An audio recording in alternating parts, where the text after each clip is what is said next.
ಮುಖ್ಯಮಂತ್ರಿ ಸಿದ್ದರಾಮಯ್ಯನವರು ಬಹುಶಃ ಕಾಂಗ್ರೆಸ್ ಶಾಸಕರ ಮೇಲೆ ವಿಶ್ವಾಸವನ್ನ ಕಳ್ಕೊಳ್ತಾ ಇದ್ದಾರೆ ಅಂತ ಅನ್ಸುತ್ತೆ. ಅದರಿಂದ ಅವರ ಶಾಸಕರಿಗೆಲ್ಲ 50 ಕೋಟಿ ರೇಟ್ ಅನ್ನ ಫಿಕ್ಸ್ ಮಾಡಿದ್ದಾರೆ ಅಂತ ಅನ್ಸುತ್ತೆ. ಅವ್ರಿಗೆ ಈ ಮಾತುಗಳು ಕಳೆದ 2-3 ತಿಂಗಳಿಂದ ಮೂಢ ಹಗರಣ ಆದ್ಮೇಲೆ ಒಂದಲ್ಲ ಒಂದು ಕಾರಣಕ್ಕೆ ಪ್ರತಿ ವಾರನೂ ಕೂಡ ಅವರು ಶಾಸಕರನ್ನ ಖರೀದಿ ಮಾಡ್ತಾ ಇದ್ದಾರೆ ಅನ್ನೋ ಪದವನ್ನ ಉಚ್ಚಾರ ಮಾಡ್ತಾ ಇದ್ದಾರೆ.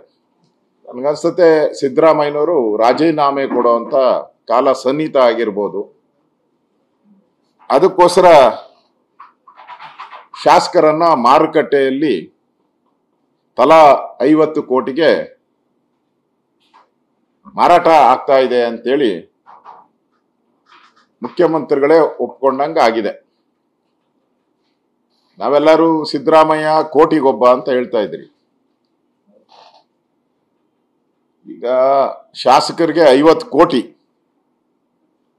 ನಿಜವಾಗಿ ನಾವು ನೋಡಕ್ ಹೋದ್ರೆ ಇವರು ಕೋಟಿಗಲ್ಲ ಲೂಟಿಗಿರುವಂತ ಪಾರ್ಟಿ ಇದು. ಲೂಟಿಗಿರುವಂತ ಪಾರ್ಟಿ, ಲೂಟಿಗಿರುವಂತ ಮುಖ್ಯಮಂತ್ರಿಗಳು. ಮುಖ್ಯಮಂತ್ರಿ ಕೈಯಲ್ಲಿ ಇಂಟೆಲಿಜೆನ್ಸ್ ಇದೆ. ಅಂದ್ರೆ ಕರ್ನಾಟಕದಲ್ಲಿ ಏನೇ ಯಾವುದೇ ಮೂಲೆಯಲ್ಲಿ ಏನೇ ಮಾಹಿತಿ ಆದ್ರೂ ಕೂಡ ಅವ್ರಿಗೆ ಗಮನಕ್ಕೆ ಬರಬೇಕು. ಅದು ಇಂಟೆಲಿಜೆನ್ಸಿ. ಈಗ ಅವ್ರಿಗೆ ಯಾರು 50 ಕೋಟಿ ಕೊಟ್ರು, ಯಾರು ತಗೊಂಡ್ರು, ಯಾವ ಆಫೀಸಲ್ಲಿ ಈ ಡೀಲ್ ಆಯ್ತು, ರಸ್ತೆಯಲ್ಲಾಯ್ತಾ, ದೇವಸ್ಥಾನದಲ್ಲಾಯ್ತಾ, ಆಫೀಸಲ್ಲಾಯ್ತಾ, ಆ ಮಾಹಿತಿ ಇರ್ಬೇಕಲ್ಲ ಅವ್ರ ಹತ್ರ. ಡೀಲ್ ಆಗಿದ್ರೆ ಆ ಮಾಹಿತಿ ಇರ್ಬೇಕಾಯ್ತು.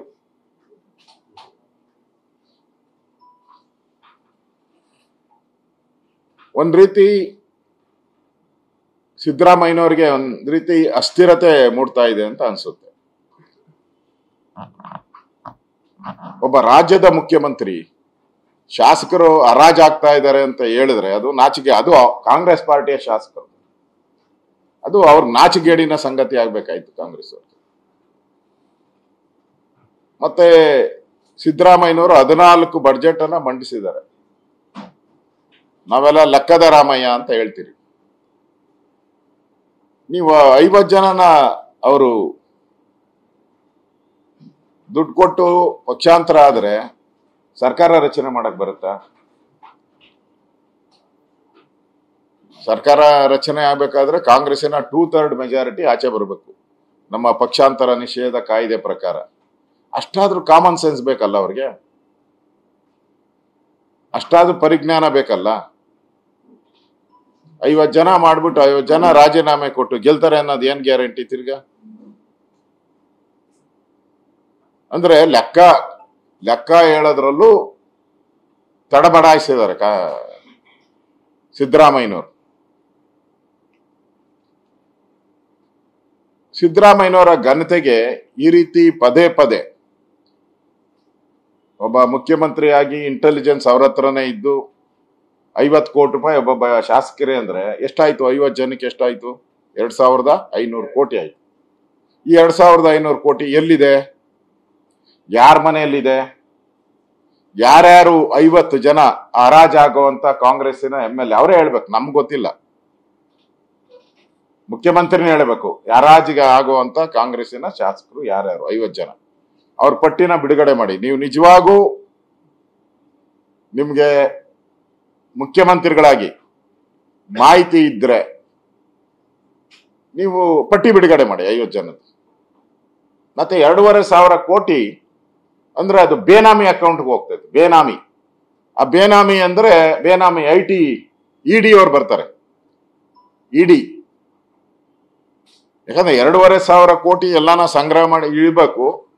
ಅದು ಮುಖಾಂತರ ಇವ್ರನ್ನೆಲ್ಲ ಪರ್ಚೇಸ್ ಮಾಡ್ಬೇಕು ಅಂದ್ರೆ ಆ 2,500 ಕೋಟಿ ಬೇನಾಮಿ ಆಸ್ತಿ ಆಗ್ತೈತೆ. ಆ ಬೇನಾಮಿ ಆಸ್ತಿ ಕೂಡ್ಲೇ ಸೀಸ್ ಆಗ್ಬೇಕು. ಕೂಡಲೇ ಸೀಸ್ ಮಾಡಬೇಕು. ಯಾರ ಹತ್ರ ಇದೆ ಅದು, ಯಾವ ವ್ಯಕ್ತಿ ಹತ್ರ ಇದೆ, ಆ ವ್ಯಕ್ತಿನ ಬಂಧಿಸ್ಬೇಕು, ಅವೇ ಸೀಸ್ ಮಾಡಬೇಕು. ಇದೆಲ್ಲ ಆಗ್ಬೇಕಾದ್ರೆ ಇಡಿ ಅವರು ಎಂಟ್ರಿ ಆಗ್ಬೇಕು. ಮುಖ್ಯಮಂತ್ರಿಗಳೇ, ಯಾಕಂದ್ರೆ ಜವಾಬ್ದಾರಿ ಸ್ಥಾನದಲ್ಲಿರುವಂತವ್ರು, ಅಂದ್ರೆ ಸಂವಿಧಾನದ ಪ್ರಕಾರ ಸ್ವೇರಿಂಗ್ ಮಾಡಿರುವಂತವ್ರು, ಯಾವ IAS IPS ಇರ್ತಾರ ಹಂಗೆ ಇವ್ರು ಸ್ವೇರಿಂಗ್ ಮಾಡವ್ರೆ. ಸ್ವೇರಿಂಗ್ ಮಾಡಿದ್ಮೇಲೆ ಇವರು ಹೇಳುವಂತ ಹೇಳಿಕೆಗಳೆಲ್ಲ ನಿಜ ಇರಬೇಕು. ಮುಖ್ಯಮಂತ್ರಿಗಳಾಗಿ ನಾವು ನಿಜ ಅಂತಾನೆ ತಿಳ್ಕೊಂಡು 2,500 ಕೋಟಿ ಎಲ್ಲಿದೆ ಮುಖ್ಯಮಂತ್ರಿಗಳು ಗೊತ್ತಿರ್ಬೇಕಲ್ಲ. ಅದರಿಂದ ಕೂಡಲೇ ಇಡಿ ಅವರು ಇದ್ರ ಮೇಲೆ ಕೇಸನ್ನ ಹಾಕ್ಬೇಕಾಗತ್ತೆ.